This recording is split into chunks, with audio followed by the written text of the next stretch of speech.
भारत में विश्व अल्पसंख्यक अधिकार दिवस की शुरुआत 18 दिसंबर 2013 को हुई थी, जब भारत ने आधिकारिक तौर पर संयुक्त राष्ट्र की तरफ से 1952 में अपनाए गए अल्पसंख्यक अधिकारों की घोषणा के उपलक्ष्य में इसे मनाना शुरू किया, ताकि अल्पसंख्यकों के अधिकार और उनकी संस्कृति, भाषा और पहचान की सुरक्षा सुनिश्चित हो सके।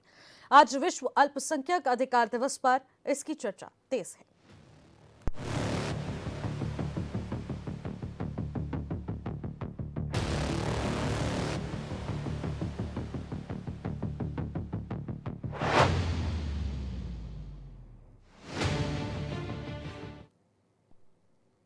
नमस्कार, शाम के 8 बज चुके हैं और आप देख रहे हैं HNN 24x7 का खास कार्यक्रम क्वेश्चन आवर। विश्व अल्पसंख्यक अधिकार दिवस पर उत्तराखंड के कई जिलों में कार्यक्रमों का आयोजन किया गया। देहरादून में आयोजित कार्यक्रमों में प्रदेश के मुखिया पुष्कर सिंह धामी मौजूद रहे, जिन्होंने अपने संबोधन में इस बात पर जोर दिया कि बीजेपी की सरकार में अल्पसंख्यकों के अधिकार पर जोर दिया जा रहा है, जिस पर विपक्ष ने सवाल उठा दिया है। रिपोर्ट देखिए, फिर करेंगे चर्चा।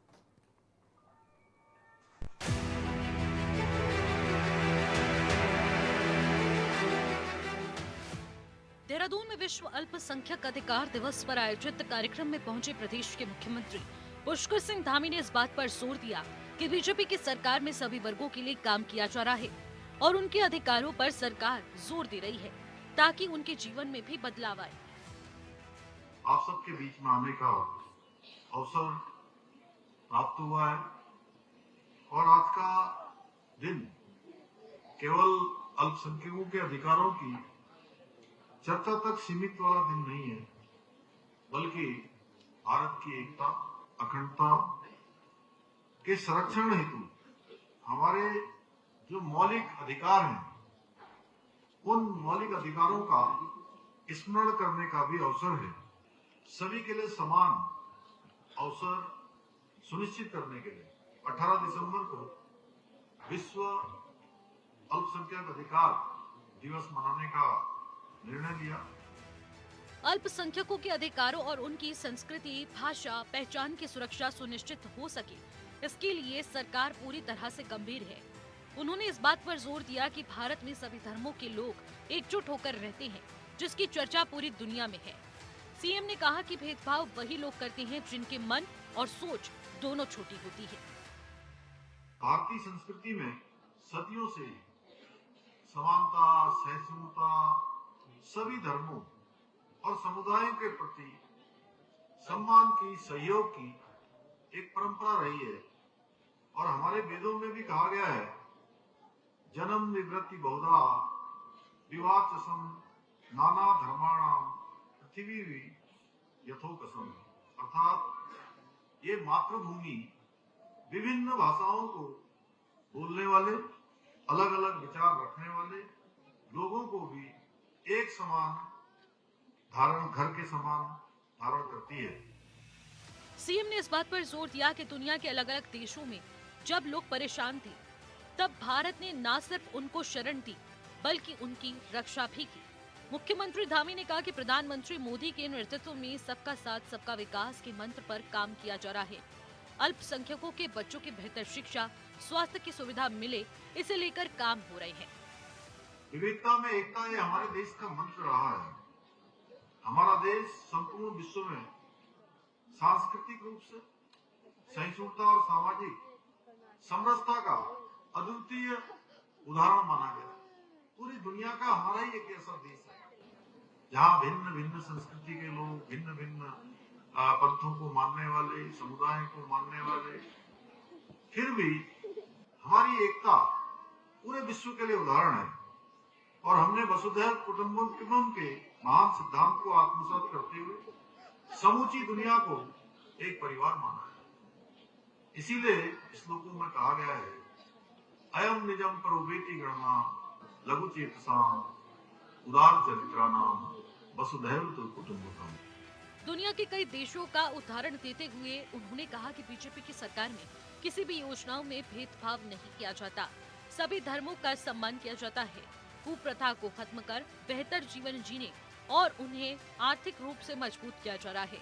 अल्पसंख्यक क्षेत्रों में स्कूल, कॉलेज, कौशल विकास के केंद्र स्थापित किए जा रहे हैं। उच्च शिक्षा तक की व्यवस्था की जा रही है। बल्कि उनका सामाजिक और आर्थिक रूप से सशक्तिकरण भी सुनिश्चित किया जा रहा है। आज जहां प्रधानमंत्री जन विकास कार्यक्रम के माध्यम से उत्तराखंड बहुल क्षेत्रों में, अल्पसंख्यक बहुल क्षेत्रों में स्कूल, कॉलेज, छात्रावास, ITI, स्वास्थ्य केंद्र, कौशल विकास के अनेक संस्थान आज संचालित हो रहे हैं, वहीं छात्रवृत्ति योजनाओं के माध्यम से अल्पसंख्यक प्राथमिक शिक्षा से लेकर उच्च शिक्षा तक की पढ़ाई करने के लिए आर्थिक सहायता प्रदान की जा रही है।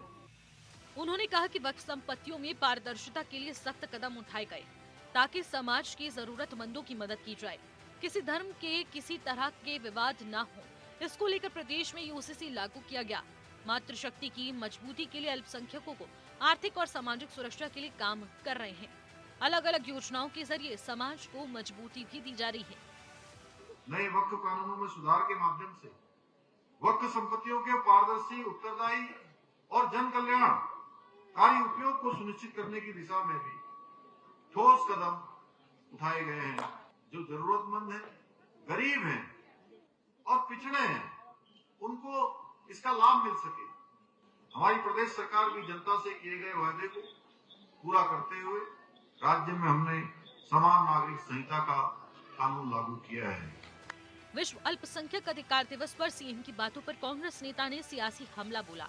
कांग्रेस के प्रदेश प्रवक्ता का कहना है कि बीजेपी की सरकार में न सिर्फ उत्तराखंड बल्कि देश भर के अल्पसंख्यक समाज के लोगों को दबाया जा रहा है, प्रताड़ित किया जा रहा है। लोग सुरक्षा को लेकर चिंतित रहते हैं।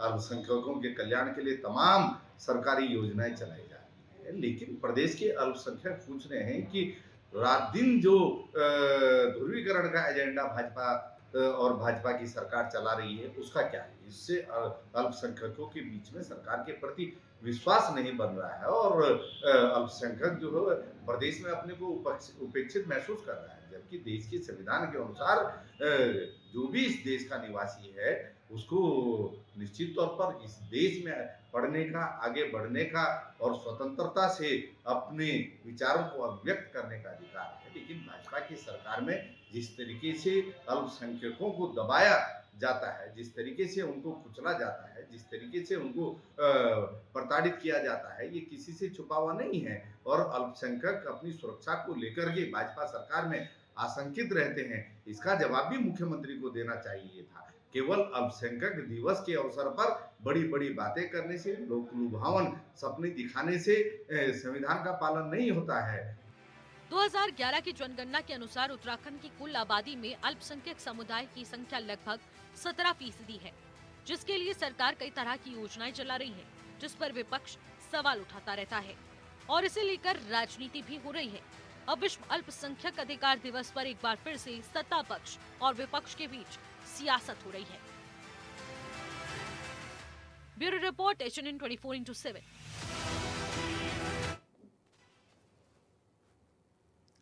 अल्पसंख्यकों के अधिकारों को लेकर चर्चा हो रही है। अल्पसंख्यक अधिकार दिवस मनाया जा रहा है, लेकिन इस पर भी राजनीति हो रही है। आखिरकार क्यों? और कहा जा रहा है कि अल्पसंख्यकों को सरकार ने विकसित नहीं किया है, बल्कि दबाया जा रहा है, प्रताड़ित किया जा रहा है और उन्हें अपनी सुरक्षा को लेकर उनकी चिंता ही बढ़ती जा रही है। लेकिन ऐसा क्यों? आज इस पर करेंगे चर्चा। हमारे साथ तमाम मेहमान जुड़ चुके हैं, सीधे आपकी मुलाकात करा देते हैं। हमारे साथ राजेश बिष्ट, जो कि भारतीय जनता पार्टी के प्रवक्ता हैं, वो वर्चुअली हमारे साथ जुड़ चुकी है। आशीष सैनी, वरिष्ठ नेता है कांग्रेस के, वो भी वर्चुअली हमारे साथ इस वक्त चर्चा में जुड़ चुके हैं। राकेश मिश्रा, राजनीतिक विश्लेषक है, वो हमारे साथ चर्चा में जुड़ चुके हैं स्टूडियो से। मीनाक्षी गिल्डियाल, UKT की प्रवक्ता है, स्टूडियो में हमारे साथ जुड़ चुकी हैं। और सुबह सिंह जी, जो कि समाज सेवी हैं, वो भी हमारे साथ इस वक्त स्टूडियो से जुड़ चुके हैं। आप सभी मेहमानों का मैं स्वागत करूंगी। और सुबह सिंह जी, सबसे पहले चर्चा की शुरुआत आपसे करना चाहूंगी। देखिए, आधिकारिक तौर पर संयुक्त राष्ट्र की तरफ से 1992 में अपनाए गए अल्पसंख्यक अधिकारों की घोषणा के उपलक्ष्य में इसे मनाना शुरू किया गया और अब तक देखा जाए तो सरकार ने अल्पसंख्यकों के लिए आखिरकार क्या कुछ किया और आज की स्थिति में अल्पसंख्यकों की स्थिति क्या है? मैडम, अल्पसंख्यकों के लिए अधिकार तो हैं, लेकिन जिस तरह से उसके कुछ भेदभाव किए जा रहे हैं उसके वंचित रहना चाहिए लोगों को। इसमें राजनीति से ऊपर उठ के काम करना चाहिए जी। जैसा कि आप जानते हैं कि अल्पसंख्यकों को देखिए स्कॉलरशिप मिलता है जी, और उसमें उत्तराखंड की सरकार या वो ये चाहे कांग्रेस की सरकार हो चाहे भाजपा की सरकार हो, उसमें एक धारा जोड़ दिए हैं कि इनके जो है मूल निवासी यहाँ का होना चाहिए। आप ये बताएं कि अगर कोई सर्विस कर रहा है या अल्पसंख्यक और उसके बच्चे यहाँ हैं तो क्या वो स्कॉलरशिप या और सुविधाएं लेने के लिए अधिकार नहीं है उनका? तो उनका तो हनन होता है, ऐसा नहीं होना चाहिए। मैं चाहूँगा कि इसको चाहे कोई भी कर्मचारी हो, कहीं भी जाकर जिसकी भी धर्म जाति का हो, पूरे इंडिया में कहीं भी जाकर सर्विस करता है, रहता है, उसी तरह से अगर अल्पसंख्यकों के लिए जो सुविधाएं प्राप्त है, स्कॉलरशिप हो या और भी कुछ हो, चाहे नौकरी में हो, तो कहीं भी जाए उनके लिए वो सुविधाएं मिलनी चाहिए, भेदभाव नहीं रखना चाहिए। हमारे उत्तराखंड में इससे वंचित रहते हैं लड़के जो वास्तव में गरीब हैं, तबके के हैं, या जो आगे बढ़ने वाले लड़के हैं, उनके साथ ऐसा अन्याय होता है, उनको भी मिलना चाहिए। तो एक चीज़ ये लगा करके बहुत ही अधिकता होती है, ऐसा होना नहीं चाहिए। हमारा जहाँ तक व्यक्तिगत राय है कि इनके अधिकार मिलना चाहिए और इस उनको पर भी स्कॉलरशिप सरकार मिलना को चाहिए। ध्यान देने की जरूरत है और इस विषय पर भी विचार किया जा सकता है। ठीक है सुबह सिंह जी। राकेश जी, इसी से जुड़ा सवाल लेना चाहूंगी क्योंकि ये तो हमने राष्ट्र की बात कर ली है, लेकिन अगर उत्तराखंड के संदर्भ में हम बात करें तो आखिरकार कितना विकास हो पाया अल्पसंख्यकों का? क्योंकि एक तरफ कहा जाता है कि सबका साथ सबका विकास, और उत्तराखंड में इसकी क्या दशा है?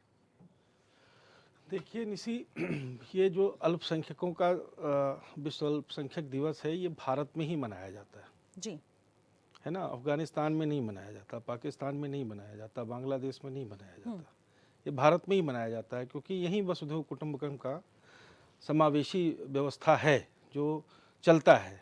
अब आइए उत्तराखंड के परिप्रेक्ष्य में। उत्तराखंड में जैसे अल्पसंख्यक आता है ना, तो लोगों के दिमाग में एक ही जाति की गूंज आती है कि ये केवल मुस्लिम कम्युनिटी की, ऐसा नहीं है।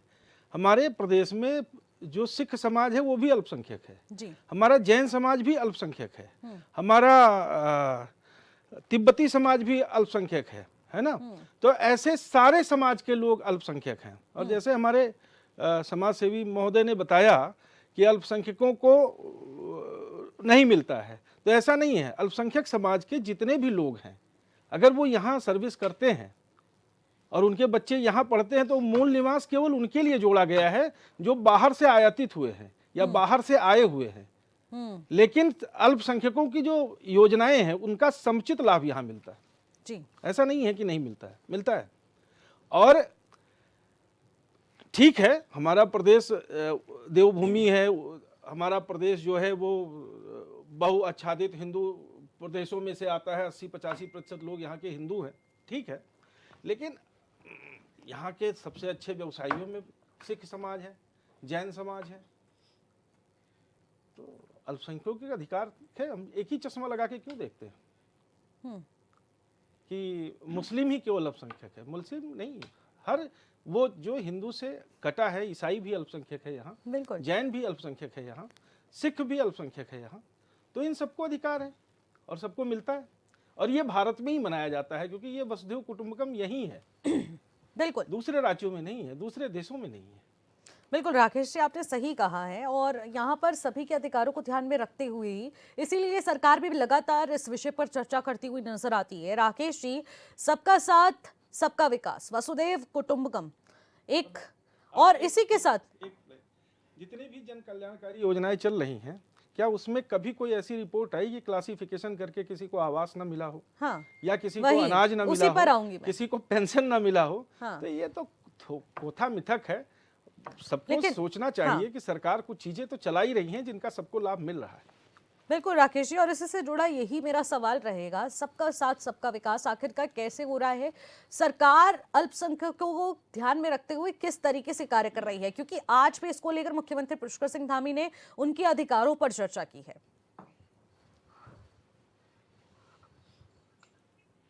राजेश जी। जी, मेरे से सवाल है निशी जी। जी जी, देखिए निशी जी, मैं आपके चैनल के माध्यम से एक तो जो विश्व अल्पसंख्यक अधिकार दिवस मनाया जा रहा है, इसमें अपने सभी अल्पसंख्यक भाइयों को परिवार सहित उनको बहुत सारी शुभकामनाएं प्रेषित करता हूं। कम से कम सरकार ने ऐसी कोई कम से कम योजना बनाई है या ऐसा एक दिन बनाया है जिसके माध्यम से हमारे लोगों को ये एक पहचान मिलती है कि आपके अधिकारों के बारे में चिंतन है, मनन करती है सरकारें, और उसके लिए कोई ना कोई एक रास्ता तैयार किया जाता है जिसमें आप लोगों को कोई समस्याएं आती हैं तो उस पर काम कर सके। दूसरी बात, जरूर हमारे अल्पसंख्यक परिवारों के लिए जिस तरह से प्रदेश की सरकार हो या इस देश की सरकार हो, वो शैक्षिक रूप से, आर्थिक रूप से और कहीं ना कहीं इन लोगों को सामाजिक रूप से इनका विकास कैसे हो सके, उसके लिए निरंतर कहीं ना कहीं कुछ योजनाएं ऐसी ला रही है। और जो पूर्ववत भी जो योजनाएं चल रही है वो हमारे अल्पसंख्यक परिवारों के उन लोगों के लिए हर तरह से कामगर रही है। अब देखिए, विचारधारा अपनी अपनी है।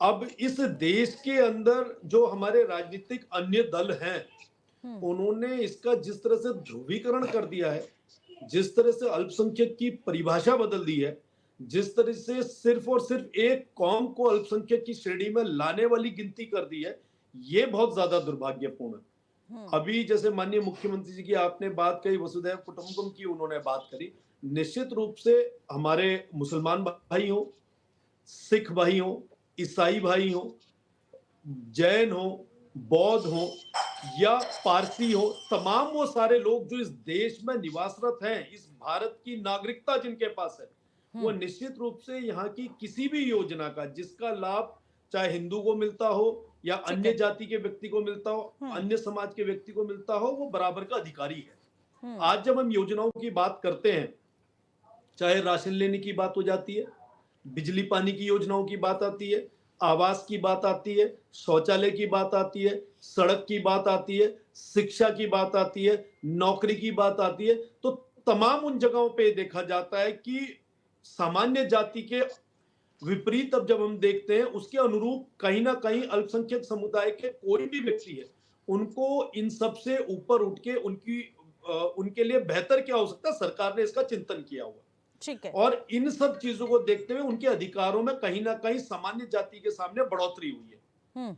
मैं इस चीज में भारतीय जनता पार्टी का प्रवक्ता होने के नाते नाते कहीं ना कहीं अपनी व्यक्तिगत विचारधारा भी रखता हूं कि भारतीय जनता पार्टी ने कभी भी किसी भी जाति, किसी भी धर्म, किसी भी पंथ, किसी भी समुदाय, उनके प्रति भेदभाव जैसी कोई विचारधारा, कोई मंशा कभी नहीं रखी है। लेकिन हाँ, विपक्ष ने जिस प्रकार से ध्रुवीकरण करके सिर्फ और सिर्फ वोट बैंक के लिए इनका इस्तेमाल करना, इनके जो समय समय पे उपयोग करके केवल चुनाव के टाइम पे याद करना, बाकी समय पे इनको मान सम्मान या कोई और बात कहनी या इनके पक्ष का लेना, वो करते हुए हमने नहीं देखा। हाँ, जरूर अभी हमने 2022 के चुनाव में देखा था, माननीय हरीश रावत जी ने एक मुस्लिम यूनिवर्सिटी उत्तराखंड में खोलने की बात की थी।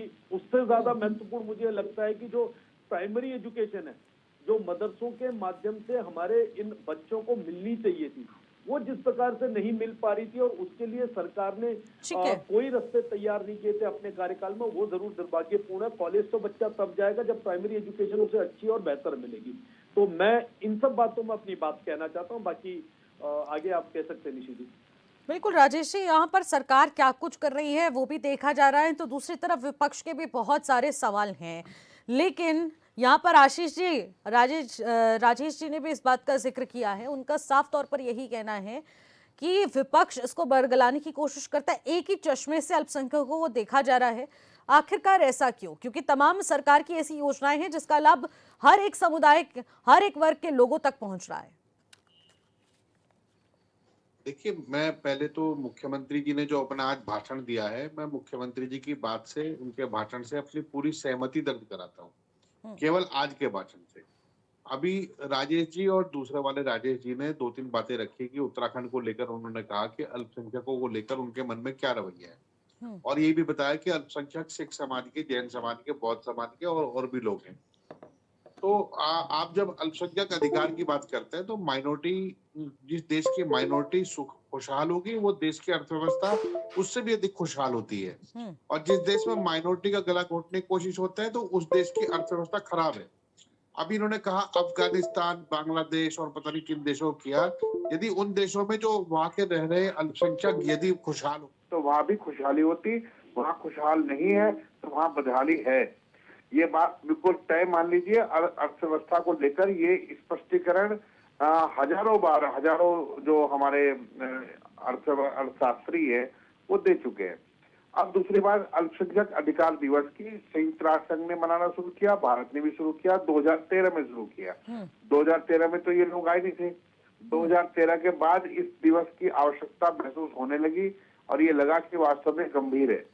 लेकिन अभी मैं ऐसे एक बात पूछना चाहूंगा सब जो पैनलिस्ट यहाँ पर मौजूद है और हमारे आप भी निशी जी, कि डेमोग्राफी बदल रही है, ये शब्द किसका है?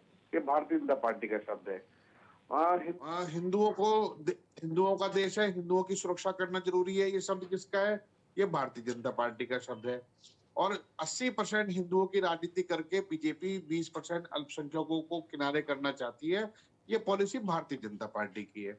तो भारतीय जनता पार्टी ने जब इन पॉलिसी को अपनाना शुरू किया, इन तरीकों का इस्तेमाल 2014 के बाद शुरू हुआ, अल्पसंख्यकों के खिलाफ जहर उगलने का काम शुरू हुआ, तो आप ये देखिए देश की अर्थव्यवस्था धीरे धीरे गिरते गिरते चली गई है। आप अगर अर्थव्यवस्था के पैरामीटर पर किसी भी बिंदु को रखेंगे, चाहे आप डॉलर की कीमत, चाहे हमारे निर्यात की व्यवस्था, हमारे विदेशों में रह रहे भारत के जो लोग हैं उनकी स्थिति को देखकर देख लीजिए, तो आज हम हर स्थिति में कमजोर होने का काम हुआ है, क्योंकि इस देश की सरकार, इस देश के प्रधानमंत्री और उनके पार्टी के बने हुए राज्यों के मुख्यमंत्रियों ने अल्पसंख्यकों के मन में जो डर बैठाया है, उस डर का कोई खास यही जानना नुकसान चाह रही मुझे थी लगता आशीष है। जी, आपने खुद इस शब्द का इस्तेमाल कर दिया है कि डर बैठाने की कोशिश की जा रही है, प्रताड़ित नहीं, करने की कोशिश हाँ, की मैं जा रही है, वही उन्हें दबाने की कोशिश की जा रही है, लेकिन आखिरकार कैसे?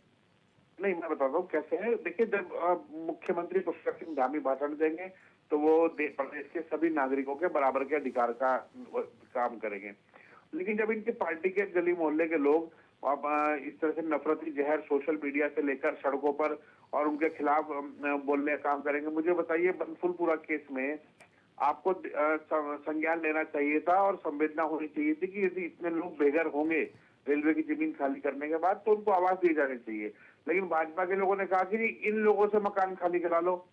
कुछ लोग जो कारोबार करने वाले लोग हैं, जो छोटे छोटे काम करते हैं, भाई आप, मैं चाहता हूँ कि भारतीय जनता पार्टी के सभी नेता उस काम को करना अपने बच्चों से कराना शुरू करें जो अल्पसंख्यक कर रहे हैं। अल्पसंख्यक में इनको मुसलमान ही दिखाई देते हैं, तो मैं मुसलमान की ही बात कर लूंगा। तो जो काम वो कर रहे हैं आप अपने बच्चों से कराना शुरू कर दीजिए। पहाड़ में हर जगह नाई की दुकान है, पंचर लगाने की दुकान है, गाड़ी मैकेनिक की दुकान है, मकान बनाने का काम है, सब काम कराइए। उत्तराखंड राज्य में, क्योंकि इन्होंने लगातार मुख्यमंत्रियों के बयान भी हमेशा यही आए हैं कि अल्पसंख्यकों के खिलाफ अब अगर कोई आदमी किसी की टक्कर मार दे तो टक्कर जिहाद, कोई अगर दीवार से गिर पड़े तो दीवार जिहाद, किसी ने अगर किसी की कोई भाजपा का व्यक्ति अगर कहीं रोटी खा रहा है और किसी ने आके थूक दिया तो थूक जिहाद। तो इस तरह की चीजें, हर चीज को जिहाद से जोड़ देना। फिर आपने कहा कि हमने तो जिहाद शब्द गाली थोड़ी है सैनी जी, और जिहाद शब्द एक ही समुदाय को रिप्रेजेंट थोड़ी करता है। नहीं, ये तो आप इन्हें बताइए कि एक को रिप्रेजेंट सैनी जी, जिहाद का। सैनी जी, यहीं पर कांग्रेस पार्टी क्या सोचती है, विचारधारा पर सवाल उठ जाता है। मेरा नहीं, एक मिनट निशी जी, मेरा शब्द नहीं है। आप जिहाद को गाली समझ लेते हैं। मुख्यमंत्री ने कहा, मेरे राज्य के मुख्यमंत्री ने कहा कि ये तो सारे जिहाद चल रहे हैं। मुझे लगा वास्तव में कि ये इसका उल्लेख करना से जरूरी है कि आज का उनका भाषण बहुत सुंदर और बहुत बढ़िया भाषण था। मुझे लगा अगर मुख्यमंत्री सच में ऐसे हैं तो उत्तराखंड के हित में होगी। अब मैंने इसको अर्थव्यवस्था से जोड़ा।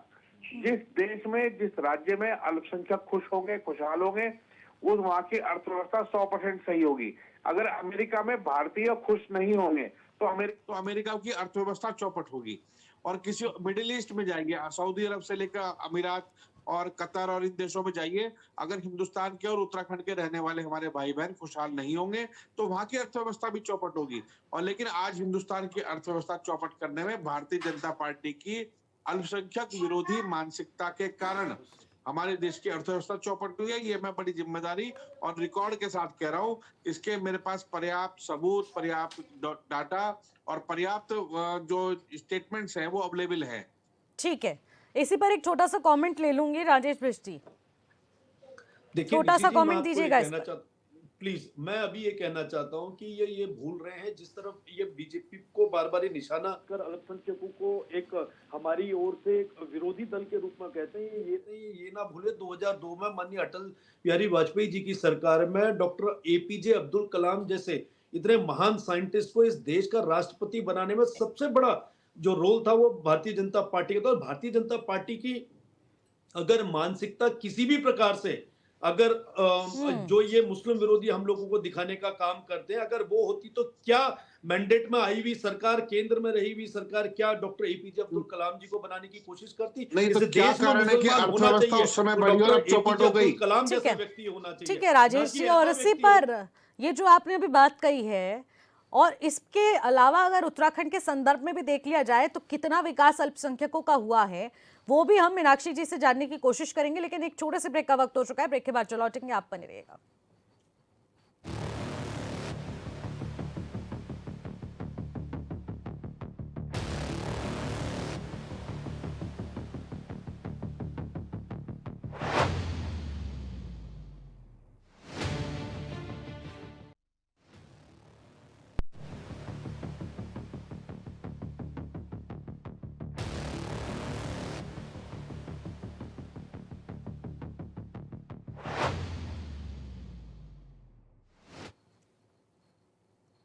ब्रेक के बाद एक बार फिर से आपका स्वागत करते हैं और विश्व अल्पसंख्यक अधिकार दिवस पर क्वेश्चनार में हम लोग चर्चा कर रहे हैं और हमारे साथ तमाम पैनलिस्ट भी लगातार बने हुए हैं। चर्चा से पहले भी जिस तरीके से राजेश बिष्ट जी ने भी इस बात का जिक्र किया कि किस तरीके से सरकार इसको लेकर महत्वपूर्ण कदम उठा रही है, तो आशीष सैनी जी ने भी इसको लेकर तर्क दिया। लेकिन मीनाक्षी जी, एक यूकेटी के प्रवक्ता होते हुए, क्योंकि उत्तराखंड को बेहद करीबी से उत्तराखंड क्रांति दल इस वक्त आजमा रहा है और दोनों सरकारों ने अपना राज किया, और इस बीच अल्पसंख्यकों की स्थिति उत्तराखंड में क्या कुछ है, क्योंकि जिस तरीके से अभी विकास कार्यों की बात की जा रही है, अल्पसंख्यकों के विकास की, उनके अधिकारों का जिक्र बार बार भारतीय जनता पार्टी कर रही है, तो क्या लगता है कि सरकार की तरफ से वो कौन से महत्वपूर्ण कदम उठाए गए जो कि उनके अधिकारों को पूरी तरह से उचित मानते हैं?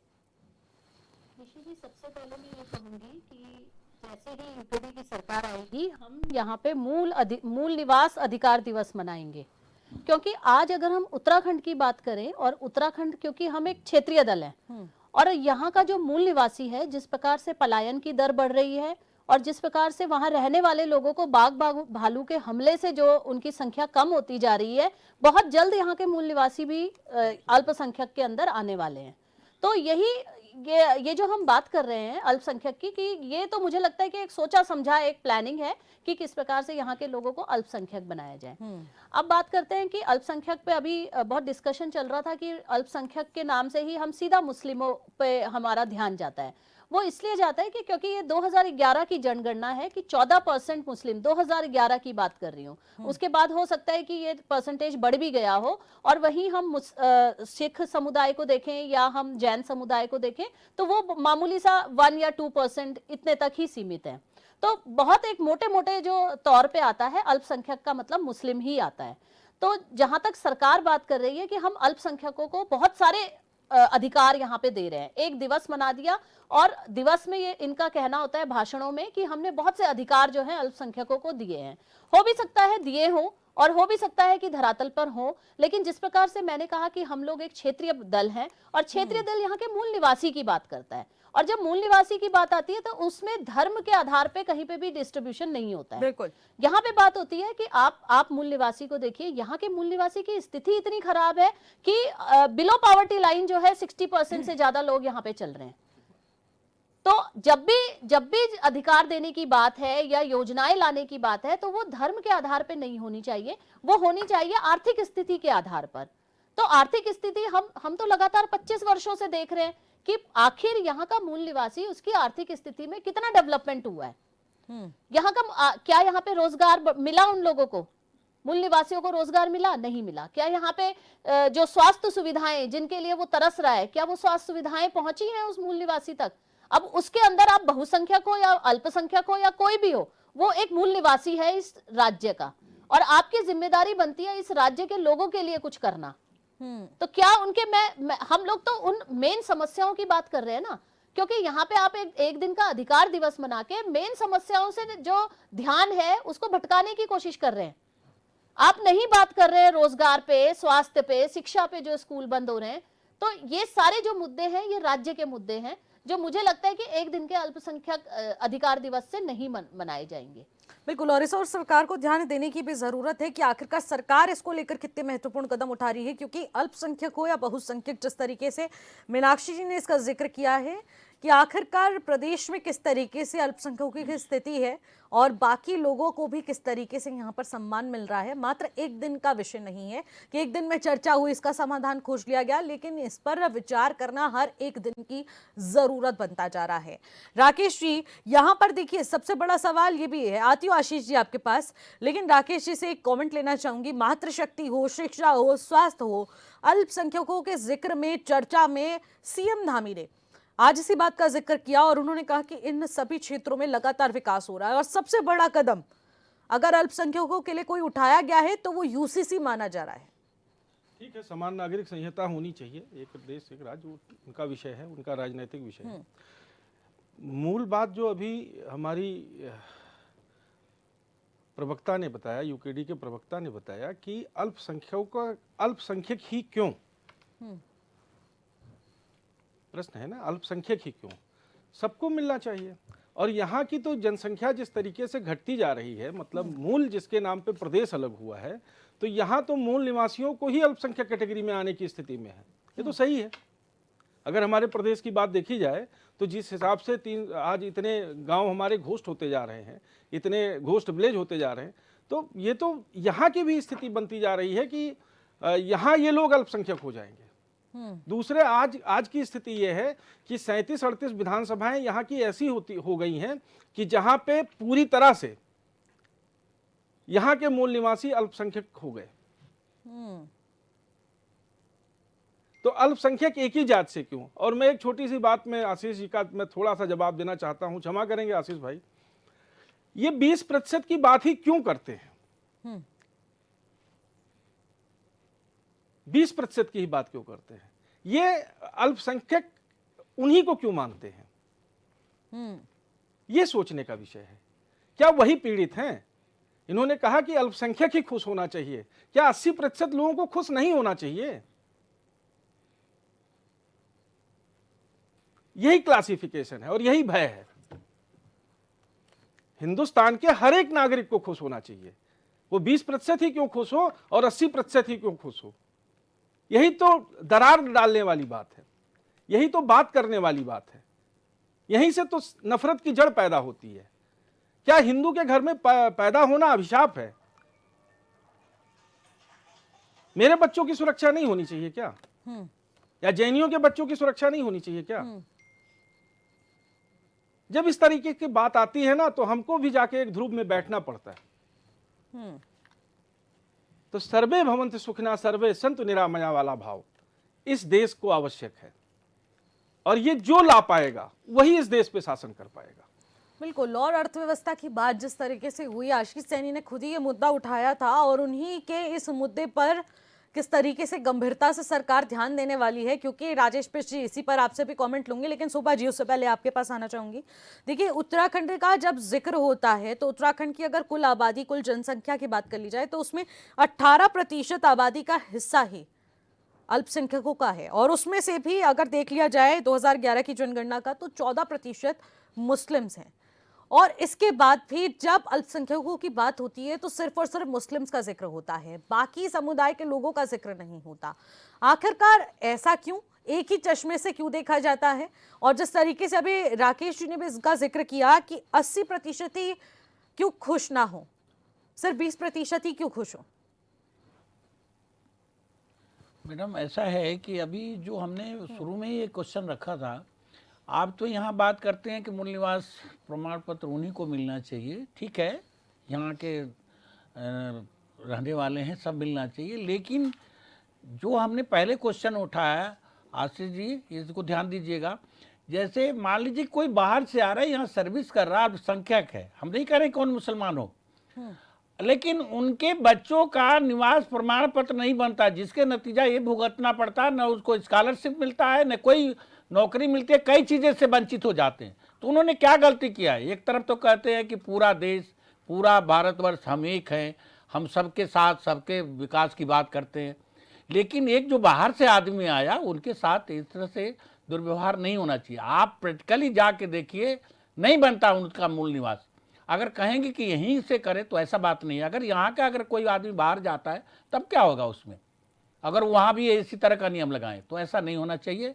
मैं ये कहूँगा कि अल्पसंख्यकों का उन्नति होनी चाहिए, उनका विकास होना चाहिए, उनकी अच्छी शिक्षा होनी चाहिए।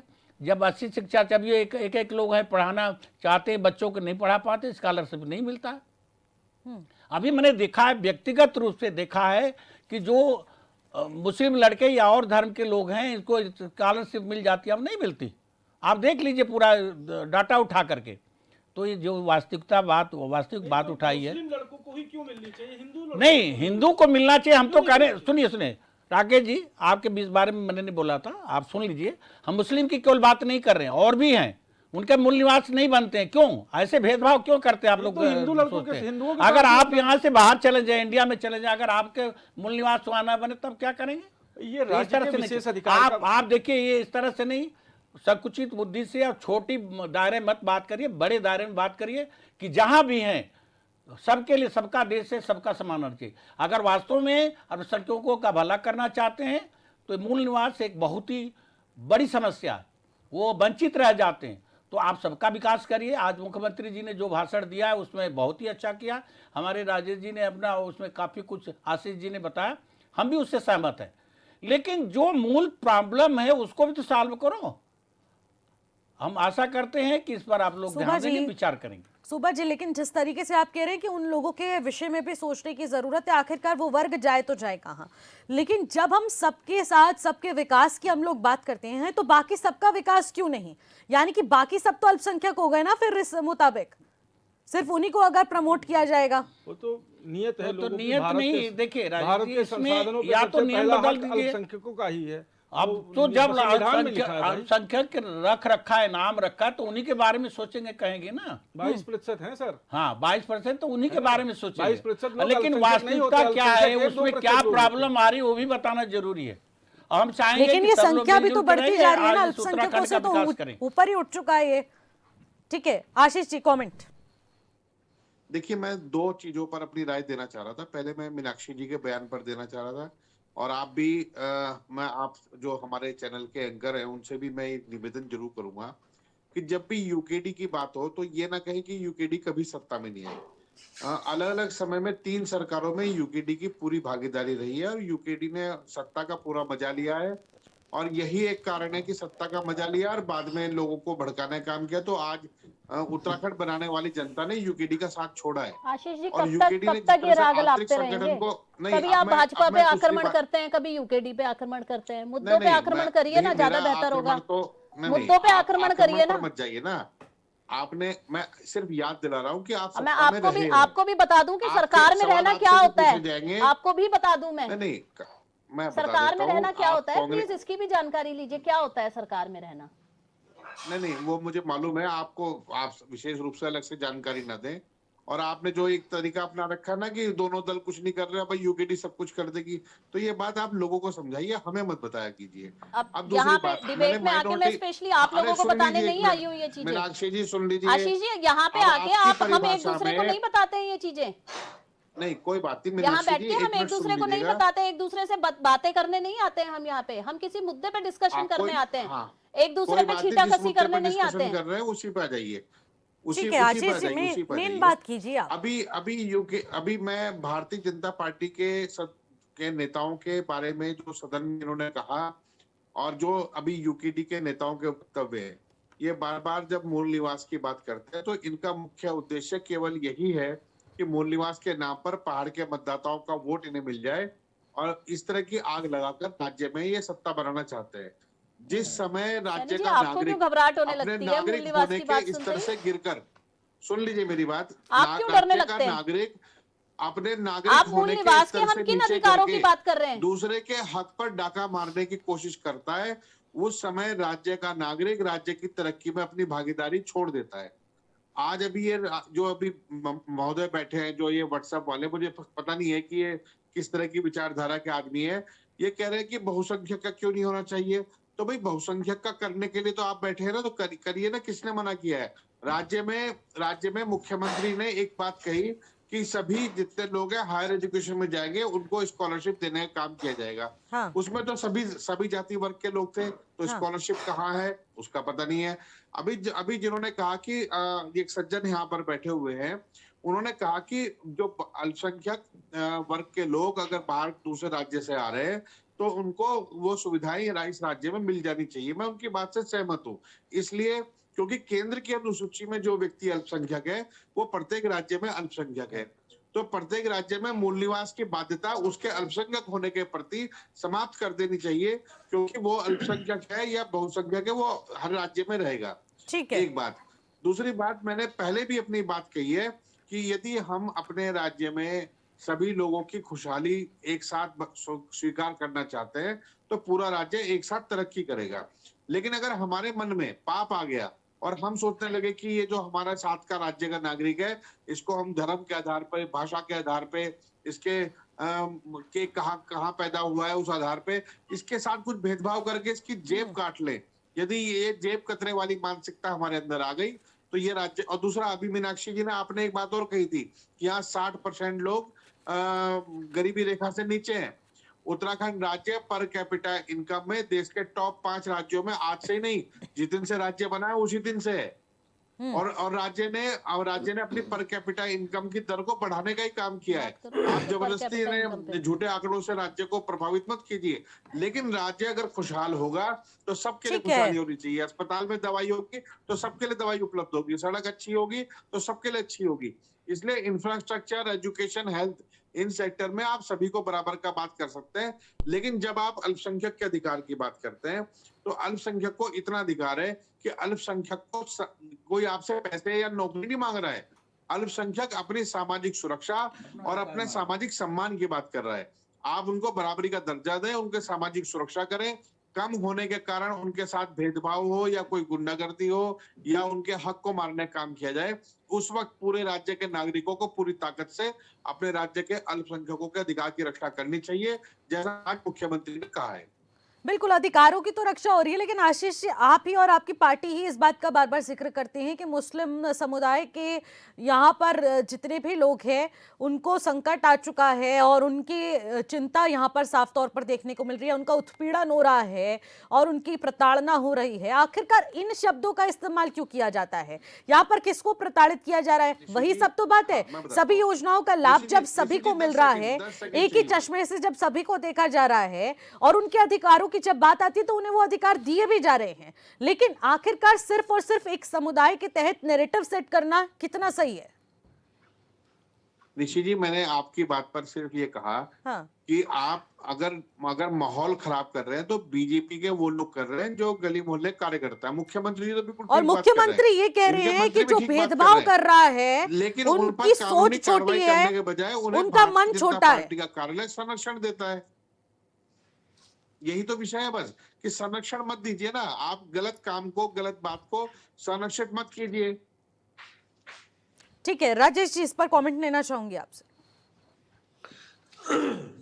देखिए निशी जी, मैं आपको ये बताना चाहता हूं, ये जिस तरह की व्याख्यान एक विशेष समुदाय की करते हैं, मैं उससे बिल्कुल कतई सहमत नहीं हूं। और इस देश की और प्रदेश की दोनों सरकारें हर तरह से इस परिभाषा को तो नहीं मानती है, लेकिन हाँ, जैसे मैंने अपने वक्तव्य में पहले भी कहा कि इनको ध्रुवीकरण के माध्यम से सिर्फ और सिर्फ चुनाव के समय पे इन लोगों की आवश्यकता पड़ती है। उसके बाद उनके जन कल्याण के लिए क्या योजनाएं होनी चाहिए, क्या उनके लिए बेहतर होनी चाहिए, समय समय पर उनकी क्या मांगे हैं, उसको किस तरह से पूरा करके उनको एक अच्छा नागरिक बनाना है, उस ओर ये विपक्षी पार्टी का कभी ध्यान नहीं किया। मैं थोड़ी सी बात नहीं, अरे सरकार आपकी है तो आप बनाइए ना अच्छा नागरिक। इन्होंने कहा कर रहा है, मैं आपको याद दिला रहा हूँ, आपको करना है। इन्होंने कहा बाल काटने के लिए दूसरे समुदाय का जाए, उन्हें नहीं, हमने ये नहीं कहा बाल काटने, डेमोग्राफी पर जब आप बात करेंगे और दूसरे राज्य का व्यक्ति आ रहा है काम करने के लिए तो आप डेमोग्राफी की बात करते हैं, तो अपने बच्चों को सिखा दीजिए काम। कारपेंटर, वेल्डिंग वाले से ही जोड़ते हैं।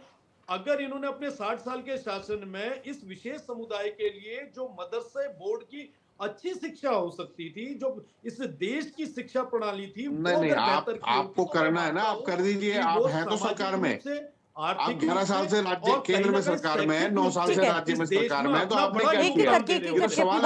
एक एक करके बात रखिए, समय कम। निशी जी देखिए, मैं तो अपने समय पे बोल रहा हूँ निशी जी, और जो बात इनकी हाँ, जल्दी कंप्लीट कीजिए। तो मैं कह रहा हूँ, इस देश में अगर हमारा मुसलमान भाई ठीक से पढ़े, अच्छी शिक्षा ले, गुणवत्ता वाली शिक्षा ले, और इनके बहकावे में केवल झंडा उठाने का काम, बढ़ई का काम, नाई का काम, कारपेंटर का काम, इन सब कामों को छोड़ के अगर शिक्षा की तरफ जाएगा तो मुझे लगता है वो लकड़ी के काम की बड़ी फैक्ट्री डालेगा। अगर कहीं नाई की दुकान है तो उसके लिए हो सकता है बढ़िया सा पार्लर खोलेगा, या कोई और पंक्चर लगाने की दुकान हो सकता है साइकिल की बड़ी मैन्युफैक्चरिंग खोलेगा। तो मैं ये मानता हूं कि इस समुदाय को अगर सही रास्ते पे लाया जाए और इनके बरगलाने में समाज ना आए तो निश्चित रूप से देश की आर्थिकी में जिस प्रकार से भी वो अभी योगदान दे रहे हैं वो योगदान 100% आगे बढ़ सकता है। और ठीक है। हम लोगों को अल्पसंख्यक की जो परिभाषा है वो तमाम अन्य समुदायों को लेकर जोड़नी है। और इस देश के अंदर भारतीय जनता पार्टी जिस विचारधारा से काम करे वो निश्चित रूप से अल्पसंख्यकों के कल्याण के लिए, उनकी बेहतरी के लिए जो बेहतर होगा वो करेगी और हर संभव प्रयास करेगी। इनके बरगलाने में अगर अल्पसंख्यक भाई हमारे ना आए नहीं, तो मुझे लगता भाजपा है की उनकी भागीदारी इस पॉलिसी देश में की तो आर्थिकी में बहुसंख्यक की बहुत ज्यादा सड़क पर आ गए हैं, बहुसंख्यक की सड़क पर घूम रहा है, विचारधारा अभी किसी को छोड़ दीजिए आप। विचारधारा पर ही काम नहीं, करना है, भाजपा की सबसे बड़ी विचारधारा बात है जब से आशीष देश जी। में आई है बहुसंख्यक के हाथ में कटोरा आ गया। ये तो कहाँ बहुसंख्यक को मजबूत करेंगे तो अल्पसंख्यक तो छोड़ दीजिए, बहुसंख्यक मजबूत के पूरे हाथ में देश कटोरा को दे करना देते है, हैं। मजबूत पूरे देश को ही करना है। लेकिन आखिरकार विचारधारा क्या है, विचारधारा के तहत आखिरकार परिभाषा क्या कुछ व्यक्त की जा रही है और उसके तहत कैसे माइंडसेट सेट किया जा रहा है वो भी महत्वपूर्ण रखा जाता है। अल्पसंख्यकों को अल्पसंख्यकों की तरह उनके अधिकारों के लिए देखें, बाकी सब चीजों में जो वो एक धार्मिक समान ही रूप से है। कम ठीक संख्या है, में होंगे वो अल्पसंख्यक होंगे, इसमें सिंपल सी बात है। हाँ सुबह जी, मैं आपसे एक फाइनल कमेंट लेना चाहूंगी, 10 सेकंड में बात रखिए। जो हमने बात बताई ये वास्तविकता से परे नहीं है और मैं भाजपा के कार्यकर्ता और इनसे कहूँगा, हालांकि हमारे कांग्रेस के प्रवक्ता गंभीरता को समझे हैं, हम लोग समाज में रहते देखते हैं, वास्तव में सबका साथ सबका विकास के साथ रहें। अल्पसंख्यकों के अधिकार की बात करें तो उनकी क्या प्रॉब्लम है ये भी सोचे करें, इसको दूर कराने के कष्ट करें। बस जी, हम किसी से पक्ष विपक्ष में नहीं हैं, लेकिन मैं हमारे आशीष जी ने इस बात को समझा कि कितना गंभीरता है। भाई साहब 40-40, 50-50 साल एक अल्पसंख्यक नौकरी करता है, उसका फादर, और उसके बच्चों का स्कॉलरशिप नहीं मिलता, क्या गुनाह कर दिया? इसके लिए एक उत्तराखंड में आ गया, ये गलत बात है। अगर उत्तराखंड से हम कहीं बाहर जा रहे तो उनको भी सुविधा मिलना चाहिए और यहाँ भी मिलना चाहिए, कहीं भी जाए। ठीक है, इस विषय को राजेश जी नोट कर लीजिएगा क्योंकि महत्वपूर्ण विषय, इसी पर फाइनल कमेंट लूंगी निशी जी, आपसे। 40-50 राकेश आती हूँ आपके पास। Rakesh ji final comment 10 second में बात रखिए। फाइनल कमेंट्स यही है कि शिक्षा ही एक वो आधार है जिसके बल पे चाहे वो अल्पसंख्यक हो चाहे वो बहुसंख्यक हो, जिसको समाज को नई धारा में लाया जा सकता है। ठीक है, ये दाढ़ी बनाने से और बढ़ई का काम करने से या थवीगिरी करने से समाज में बहुत बड़ा परिवर्तन नहीं हो सकता। शिक्षा ही एक उद्देश्य है और ये पहले की पूर्ववर्ती सरकारों को भी सोचना चाहिए कि वो मदरसा। ठीक है राजेश जी फाइनल कमेंट। देखिए निशी जी, मैं अभी हमारे साथी जिन्होंने बात कही 40-50 साल से कोई व्यक्ति उत्तराखंड के अंदर रह रहा है और उसको मूल निवास बना है, बिल्कुल निराधार बात है, मैं इस बात से बिल्कुल सहमत नहीं हूँ। मूल निवास के कुछ कानून ठीक है, मीनाक्षी जी फाइनल कमेंट 10 सेकंड में बात रखिए। तो वो स्थायी निवासी है यहाँ पर। काउंटर कीजिए, 10 सेकंड मिले मुझे। राजेश जी रुक जाइए, सुबह जी सबसे पहले मैं बहुत देर से ये बात बोलना चाह रही थी कि जितने भी यहाँ पे पहाड़ विरोधी मानसिकता वाले लोग बैठे हैं, मैं उनको एक बात क्लियर कर दूं कि ये जो पहाड़ी राज्य बना था, ये पहाड़ी राज्य यहाँ की संस्कृति को लेके, यहाँ की अलग भौगोलिक परिस्थितियों को लेके ये राज्य बनाया गया था। और आज जब यहाँ के जो सुदूर गांव में बैठा हुआ जो पहाड़ी व्यक्ति है, ठीक है, छोटा कमेंट, वो मैं उसी की बात कर रही हूँ कि जब हम उनकी बात करते हैं, उनके अधिकारों की बात करते हैं, अरे आप यहाँ पे पहले यहाँ के लोगों को तो अधिकार दे दीजिए ना। यहाँ के लोग अधिकार, उनको अधिकार मिलेगा तो बाहर आए हुए लोगों के लिए तो कहीं अधिकारों की कमी नहीं है। कहीं उनके भी अधिकार तभी सुरक्षित होंगे जब यहाँ की सरकारें यहाँ के लोगों के अधिकारों को सुरक्षित रखेगी। Ashish ji final comment 5 second. देखिए, मेरा यही कहना है कि मुख्यमंत्री जी ने जो आज भाषण दिया है उसी पर काम हो और राज्य की सरकार उस पर काम करे। हम आर्थिक रूप से तरक्की करेंगे यदि मुख्यमंत्री के। ठीक है, माफी चाहूंगी आशीष जी इंटरप्ट करने के लिए, लेकिन समय की कमी को देखते हुए इस चर्चा को यहीं पर समाप्त करना पड़ेगा। चर्चा जिस तरीके से हुई है, क्योंकि मुख्यमंत्री के भाषण से सभी लोग सहमति रखते हैं, लेकिन अल्पसंख्यकों के अधिकार पर एक दिन चर्चा नहीं बल्कि हर रोज चर्चा होनी चाहिए। लेकिन सबको एक समान अधिकार भी दिलाना यहाँ उतना ही आवश्यक हो जाता है और सबका साथ सबका विकास वाली विचारधारा के साथ अगर कार्य किया जाएगा तो देश प्रगति करेगा। फिलहाल मुझे दीजिएगा इजाजत, नमस्कार।